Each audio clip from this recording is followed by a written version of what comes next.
Assalamualaikum warahmatullahi wabarakatuh.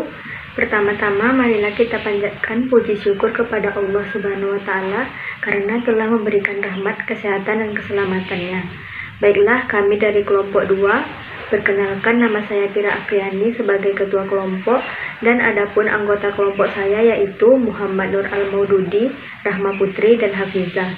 Adapun topik yang kami bahas adalah tafsir bil ra'yi. Baik, langsung saja kita mulai ke sesi pertama, yaitu penyampaian dan penyajian materi. Kepada pemateri yang pertama, saya persilahkan. Assalamualaikum warahmatullahi wabarakatuh. Apa kabar semua? Baik ya. Semoga kita dalam lindungan Allah Subhanahu wa taala dan baik-baik saja. Amin amin ya rabbal alamin. Baiklah, untuk mempersingkat waktu, di sini saya akan mencoba menjelaskan tentang pengertian tafsir BA-ROI dan perkembangannya. Oke, yang pertama itu ada pengertian tafsir BA-ROI. Pengertian tafsir BA-ROI ini ada dua jenis ya. Yang pertama secara bahasa dan yang kedua ada secara istilah. Baiklah, kita bahas satu-satu. Yang pertama ada bahasa. Sudah jelas ya. Ini dari kata-katanya sudah kita ketahui bahwa ini berasal dari bahasa Arab. Tafsir BA-ROI. Tafsir BA-ROI ini atau disebut juga tafsir ad-diroyah ini diambil dari kata daro, yadri, darian, wadiroyatan, yang artinya itu memahami, mengerti, dan mengetahui. Begitu ya. Sinonimnya, sinonim ini persamaan ya. Sinonim dari ad-diroyah ini katanya ro'yun. Ini judulnya atau tafsir BA-RO'yun. Ro'yi itu dari kata ro'yun juga, yang berasal dari kata ro'yun, dari kata ro'a, yar'i, ro'yan, wa ru'yotan, yang berarti melihat, mengerti, menyangka, mengira, atau menduga. Itu adalah ro'yi atau ro'yun. Ro'yun bisa juga disebut dengan iktikad, akal, ijtihad, dan bahkan logis atau secara analogi.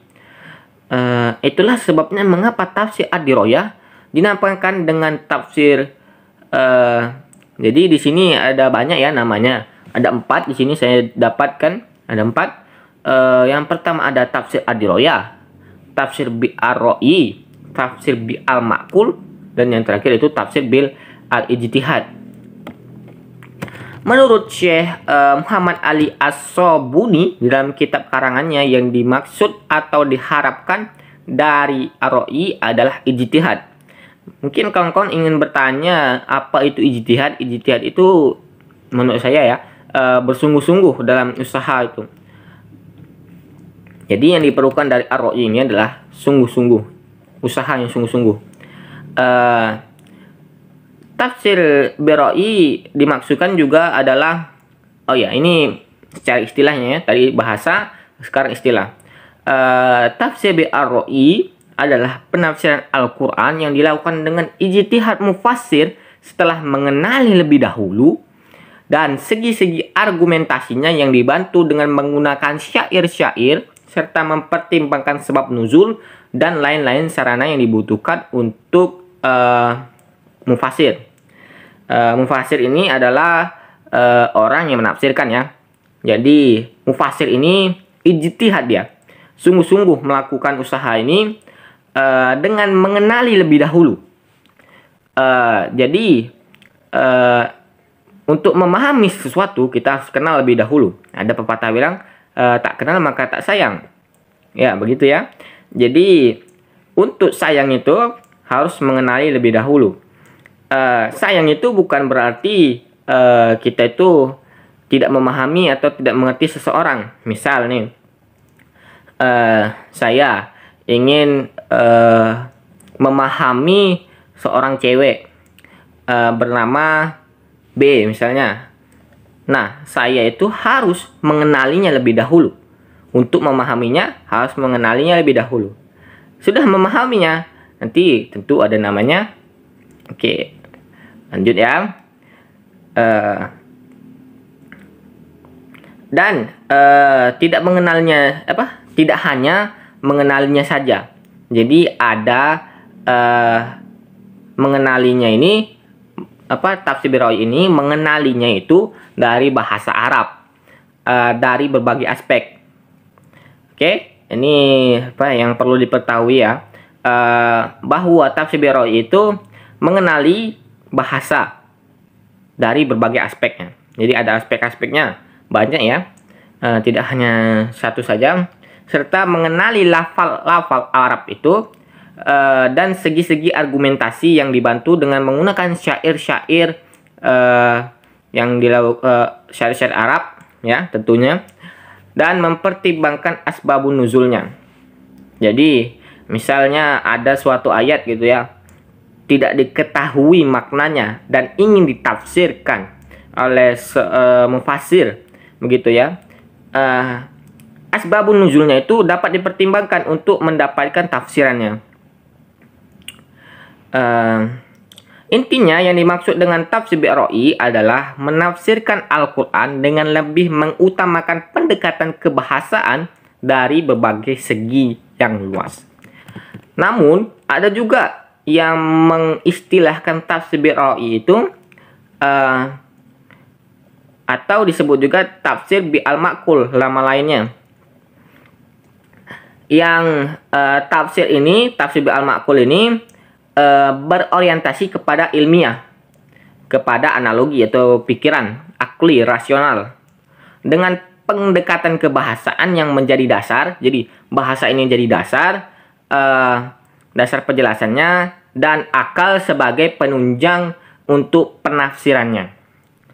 Makanya para ulama itu berbeda-beda dalam menilai dari tafsir Bira'i. Jadi para ulama itu takut dengan salah menafsirkan ya, mufasir salah menafsirkan Al-Quran, karena ini sangat bahaya sekali apabila salah-salah tafsir, maka tempatnya adalah neraka gitu. Dalam suatu surat dijelaskan begini suratnya. Bismillahirrahmanirrahim. Qul innama harrama rabbiyal fawahisha ma dhahara minha wa ma batan wal ismu wal baghya bighairil haqq wa an tusyriku billahi ma lam yunazzil bihi sultana wa an taqulu 'ala Allahi ma la ta'lamun. Yang artinya, Tuhanku hanya mengharamkan perbuatan keji, baik yang tampak maupun tersembunyi, perbuatan dan melanggar hak manusia tanpa alasan yang benar. Kamu persekutukan dengan Allah sesuatu yang Ia tidak turunkan hujjah mengenainya, dan kamu mengatakan terhadap Allah sesuatu yang tidak kamu ketahui. Jadi ini apabila salah menafsirkan, ini bisa juga disebut dengan menyekutukan Allah ya. Tapi saya tidak tahu juga ya seperti apa. Tapi dalam surat ini seperti ini, begitu ya. Jadi saya takut salah sekali. Kalau memang salah, mohon diperbaiki ya. Dan dalam hadis Rasulullah SAW juga bersabda, "Man qala fi Qur'an bi ra'yi au bima la ya'lam falyatabawu maq'idah minan nar." Yang artinya, barang siapa yang berkata tentang Al-Qur'an dengan menurut pendapatnya sendiri atau menurut apa yang tidak diketahuinya, hendaknya ia menempati tempat duduknya di neraka. Sebab itulah golongan salaf keberatan untuk menafsirkan Al-Quran dengan sesuatu yang tidak mereka ketahui. Seperti yang saya bilang tadi, bahwa apabila salah menafsirkan ini, maka tentu balasannya adalah neraka ya. Tempat duduknya sudah disediakan di neraka begitu. Makanya para ulama itu lebih baik berdiam diri apabila ia tidak mengetahuinya gitu. Mufassir atau ahli ini menggunakan tafsir Bira'i berupaya agar pendapatnya itu sesuai dengan Al-Quran. Oke, selanjutnya adalah perkembangan tafsir Bira'i. Sebagaimana yang ketahui tafsir Bi'ar-Ra'i ini berkembang ketika abad 3 Hijriah. Corak penafsirannya sesuai dengan sudut pandang mereka masing-masing kaum fuqaha. Pandangan mereka masing-masing. Kaum fuqaha menafsirkannya dari sudut fikih seperti yang dilakukan oleh Jassas, Al-Qurtubi dan lain-lain. Melihat perkembangan tafsir Bi'ar-Ra'i yang demikian pesat, maka tepatlah ada apa yang dikatakan Manna Al-Qattan bahwa tafsir Bi'ar-Ra'i mengalahkan perkembangan Al-Ma'sur. Meskipun tafsir Bi'ar-Ra'i berkembang dengan pesat, namun dalamnya menerima para ulama terbagi menjadi dua, ada membolehkan dan tidak membolehkannya. Adapun hadis-hadis yang menyatakan bahwa para ulama salaf lebih suka diam ketimbang menafsirkan Al-Quran. Untuk menghindari terjadi spekulasi dan penafsiran, maka para ulama tafsir menetapkan sejumlahnya kaidah dan persyaratan yang harus dipenuhi oleh mufassir serta metode yang harus dikuasainya. Oke, hanya itu yang bisa dapat saya jelaskan. Terlebih dan kurang saya mohon maaf. Assalamualaikum warahmatullahi wabarakatuh. Baiklah, saya Hafizah akan melanjutkan materi selanjutnya dari rekan saya tadi. Selanjutnya, macam-macam tafsir Bi'ar-Ra'i. Mengingat tafsir Bi'ar-Ra'i menekankan sumber penafsirannya pada kekuatan bahasa dan akal pikiran mufassir, maka para ahli ilmu tafsir membedakan tafsir Bi'ar-Ra'i dalam dua macam, yaitu yang pertama, tafsir Bi'ar-Ra'i yang terpuji atau Al-Tafsir Mahmud. Yang kedua, tafsir Bi'ar-Ra'i yang tercela atau Al-Tafsir Mazmum. Tafsir Bi'ar-Ra'i yang terpuji yaitu tafsir yang memiliki ciri-ciri sebagai berikut. Yang pertama, sesuai dengan tujuan al-syar'i atau Allah Subhanahu wa Ta'ala.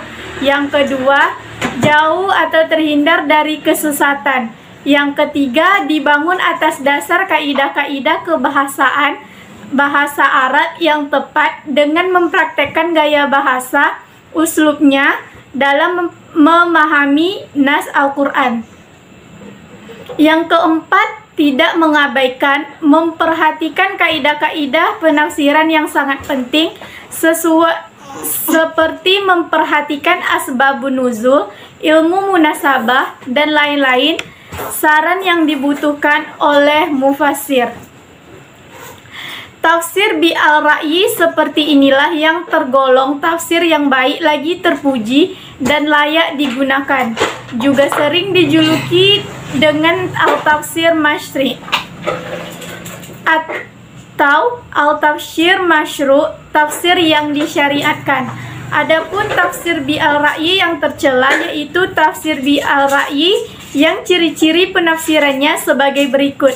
Yang pertama, mufassirnya tidak mempunyai keilmuan yang memadai atau mengada-ngada. Yang kedua, tidak didasarkan pada kaidah-kaidah keilmuan. Yang ketiga, menafsirkan Al-Quran dengan semata-mata mengandalkan kecenderungan hawa nafsu. Yang keempat, mengabaikan aturan-aturan bahasa Arab dan aturan syariah yang menyebabkan penafsirannya menjadi rusak, sesat, dan menyesatkan. Itulah sebabnya mengapa tafsir seperti ini disebut dengan al-tafsir al-batil, bahkan tidak jarang menjadi tafsir mazmum yang batil. Selanjutnya, status tafsir Bi'ar-Ra'i menurut ulama. Di sini kami menjelaskannya menurut Syekh Mana Khalil Al-Qattan.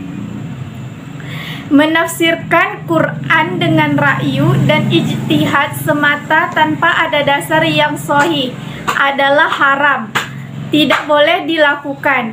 Allah berfirman dalam Quran surat Al-Isra ayat 36, yaitu wala takufu malainalaka bihi ilmu, yang artinya, dan janganlah kamu mengikuti apa yang kamu tidak mempunyai pengetahuan tentangnya.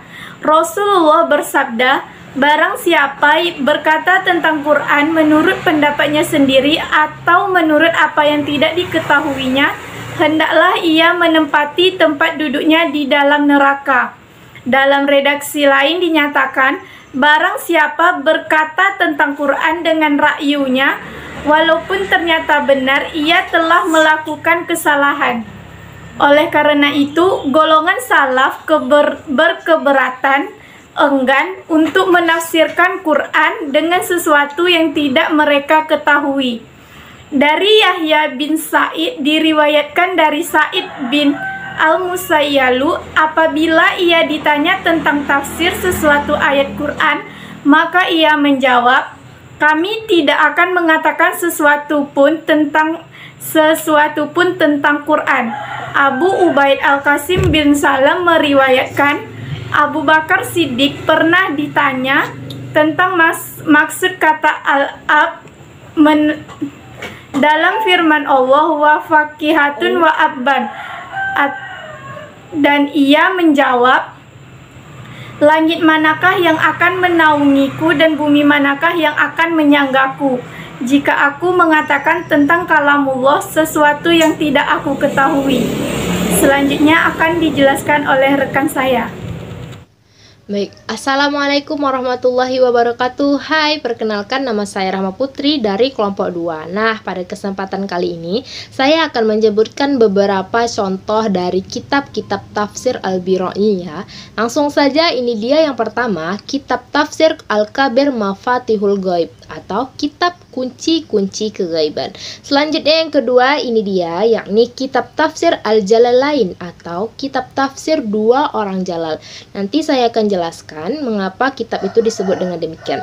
Selanjutnya yang ketiga, ini dia, kitab tafsir Anwar Al-Tanzil wa Asrar Al-Ta'wil atau kitab sinar Al-Quran dan rahasia-rahasia penakwilnya. Selanjutnya yang keempat, ini dia, kitab tafsir Ruh Al-Ma'ani atau kitab jiwa makna-makna Al-Quran. Selanjutnya yang kelima, ini dia, kitab Gharib Al-Quran wal Gharaib Al-Furqan atau yang disebut kitab asing, kata-kata asing di dalam Al-Quran yang menggelitik dalam Al-Furqan. Selanjutnya yang keenam, ini dia, kitab Zad Al-Masir fi Ilmi At-Tafsir atau kitab bekal perjalanan ilmu tafsir.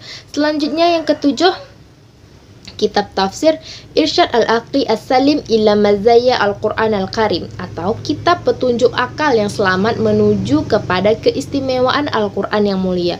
Selanjutnya yang ke-8, ini dia, kitab tafsir Al-Khazin atau yang lebih populer disebut dengan nama Lubab At-Ta'wil fi Ma'ani Al-Tanzil atau pilihan penakwilan tentang makna-makna Al-Quran. Selanjutnya yang terakhir, ini dia kitabnya yang disebut kitab Al-Tibyan fi Tafsir Al-Quran atau kitab keterangan dalam penafsiran Al-Quran. Nah, dari ke-9 kitab tadi, saya akan menjelaskan 2 kitab diantaranya. Baik, yang pertama ini dia, kitab tafsir Al-Kabir Mafatihul Ghaib. Nah, teman-teman sekalian, kitab ini merupakan karangan seorang ulama besar, yakni Imam Fakhruddin Ar-Razi. Nah, beliau ini dilahirkan di Rai, sebuah nama kota kecil di Iran pada tanggal 25 Ramadan 544 Hijriah, teman-teman. Dan pada masa itu, kawasan tempat ia bermukim sebagian besar berada di bawah kekuasaan Kesultanan Khawarizm Shahiyah dan sebagiannya lagi berada di bawah kekuasaan Kesultanan Ghuriyah. Dan beliau wafat pada tahun 606 Hijriah. Dan menurut beberapa sumber, yang menjadi penyebab meninggalnya Imam Ar-Razi ini adalah dipicu oleh perbedaan akidah antara beliau dengan aliran Kiramiyah yang berakhir dengan perselisihan di antara keduanya. Nah, pada akhirnya dari pihak Kiramiyah tadi berhasil untuk meracuni Imam Ar-Razi sehingga menyebabkan Imam Ar-Razi tadi meninggal dunia. Nah, setelah Imam Ar-Razi wafat, para ulama berbeda pendapat nih tentang apakah Imam Ar-Razi tadi telah berhasil menuntaskan penafsirannya terhadap 30 juz dari ayat-ayat Al-Quran atau belum. Nah, namun mengenai hal ini, Al-Umari menyimpulkan telah melakukan penelitian bahwa sebenarnya Imam Ar-Razi telah menyelesaikan penulisan tafsir 30 juz Al-Quran. Akan tetapi, karena kekacauan yang terjadi menimpa kota Khawarizmi tadi, maka hilanglah 1 juz dari kitab tadi. Dan kekurangan itu kemudian dilengkapi oleh Shihabuddin Al-Khawbi. Nah, secara umum dapat kita lihat metodologi tafsir yang digunakan Ar-Razi dalam tafsir Mafatihul Ghaib adalah yang pertama, dilihat dari segi pendekatannya, maka kitab tafsir ini menggunakan pendekatan tafsir bil ar-ra'yi atau kitab tafsir yang menggunakan logika. Yang kedua, kitab ini dilihat dari corak penafsirannya, maka kitab ini menggunakan metode tafsir ilmi, falsafi, dan adabi wal ijtima'. Yang ketiga, kita lihat dari model penafsirannya, maka kitab tafsir ini menggunakan metode tahlili dan metode muqarran. Nah, selanjutnya kitab yang kedua ini dia, kitab tafsir Al-Jalalain atau kitab tafsir dua orang jalal. Mengapa disebut dengan demikian? Karena teman-teman, kitab tafsir ini merupakan kitab yang disusun oleh dua orang imam. Nah, kitab ini disusun oleh Syekh Jalaluddin Al-Mahalli, guru langsung dari Imam As-Suyuti. Syekh Jalaluddin Al-Mahalli ini lahir pada tahun 791 Hijriah di Kairo, Mesir, dan wafat pada tahun 864 Hijriah. Beliau dikenal sebagai orang yang berkepribadian mulia dan sosok imam yang sangat pintar. Selanjutnya, Syekh Jalaluddin As-Suyuti lahir di Kairo, Mesir, awal Rajab 849 Hijriah dan wafat pada malam Jumat 911 Hijriah di usianya yang ke-61 tahun. Nah, Syekh Jalaluddin As-Suyuti ini teman-teman, pada usianya yang ke-5 tahun sudah menjadi anak yatim dan beliau diasuh dengan penuh perhatian dari Al-Kamal bin Humam sampai beliau hafal Al-Quran secara sempurna. Selain tekun belajar, Imam As-Suyuti ini juga orang yang rajin berdoa. Tak hanya di situ teman-teman, beliau juga pernah mengaku bahwa telah menghafal 200.000 hadis. Dan beliau pernah mengungkapkan bahwa andai kata saya menemukan lebih banyak dari itu, niscaya aku hafal. Tapi saya kira sudah tidak ada lagi. Nah, teman-teman, keunggulan dari kitab tafsir Jalalain ini adalah bahasanya yang mudah dan uraiannya yang singkat dan jelas, serta adanya penjelasan tentang asbabun nuzul. Karakteristik dari penulisan kitab ini ialah pertama, meskipun surat tafsir ini dibuat oleh dua orang, namun metode penafsiran yang digunakan sama, yakni tahlili dengan corak bir-ra'yi, karena apa yang dilakukan oleh Jalaluddin Al-Mahalli diikuti oleh Imam As-Suyuti. Yang kedua, sistematika penulisannya yang unik, karena kitab ini ditulis oleh guru dan muridnya langsung dalam waktu yang tidak bersamaan. Awalnya kitab ini ditulis oleh Syekh Jalaluddin Al-Mahalli pada tahun 1459 setelah beliau meninggal, kemudian diteruskan oleh santri beliau yakni Syekh Jalaluddin As-Suyuti pada tahun 1505. Nah, teman-teman, itu dia beberapa contoh kitab tafsir Al-Birra'i yang dapat saya sampaikan. Lebih dan kurang saya mohon maaf. Saya akhiri dengan wabillahi taufiq wal hidayah. Assalamualaikum warahmatullahi wabarakatuh. Baiklah, saya akan melanjutkan materi yang selanjutnya, yaitu tentang contoh penafsiran bi al-Ra'yi Mahmud. Contoh tafsir Mahmud ialah menafsirkan kata al-Qalam. Misalnya dalam surat Al-Alaq ayat 4 dan surat Al-Qalam ayat 2. Kata al-Qalam oleh para mufassir klasik atau salaf, bahkan mufassir kontemporer halaf sekalipun umum diartikan dengan pena. Penafsiran demikian tentu saja tidak salah mengingat alat tulis yang paling tua usianya yang dikenal manusia adalah pena. Tapi, untuk penafsiran kata al-qalamun atau al-qalam dengan alat-alat tulis yang lain seperti pensil, pulpen, spidol, mesin tik, mesin stensil, dan komputer pada zaman sekarang agaknya juga tidak bisa disalahkan mengingat arti asal dari kata qalamun seperti dapat dilihat dalam berbagai kamus adalah alat yang digunakan untuk menulis. Jadi, lebih tepat memang jika menafsirkan kata al-qalam dengan alat-alat tulis yang menggambarkan kemajuan dan keluasan wawasan Al-Quran tentang ilmu pengetahuan dan teknologi daripada sekedar mengartikannya dengan pena yang bisa jadi hanya menyimbolkan kesederhanaan dunia tulis-menulis di saat-saat Al-Quran mengalami proses penurunannya. Jika pengertian pena untuk kata qalamun atau al-qalam ini masih tetap dipertahankan hingga sekarang, maka seolah-olah hanya menggambarkan keterbatasan dan kemudahan dunia tulis-menulis yang pada akhirnya menunjukkan kebekuan dunia ilmu pengetahuan dan teknologi. Selanjutnya yaitu contoh penafsiran bi'al ra'i mazmun atau tercela. Ayat Al-Quran yang jika ditafsirkan oleh orang yang bodoh akan menjadi rusak maksudnya. Waman kana fi hazihi a'ma fahuwa fil akhirati a'ma wa adallu sabila. Yang artinya, barang siapa yang buta hatinya di dunia ini, niscaya di akhirat nanti ia akan lebih buta pula, tersesat dari jalan yang benar. Quran Surah Al-Isra ayat 72. Ia menetapkan bahwa setiap orang yang buta, a'ma, adalah celaka dan rugi serta akan masuk neraka. Padahal yang dimaksud dengan buta di sini bukan mata, tetapi buta hati berdasarkan alasan firman Allah. Fa innaha la ta'mal absar walakin ta'mal qulubul lati fis sudur. Yang artinya, karena sesungguhnya bukanlah mata itu yang buta, tetapi yang buta ialah hati dalam dada. Quran Surah Al-Hajj ayat 46. Sekian dari kami, mohon maaf atas kekurangannya dan terima kasih untuk perhatiannya. Wassalamualaikum warahmatullahi wabarakatuh.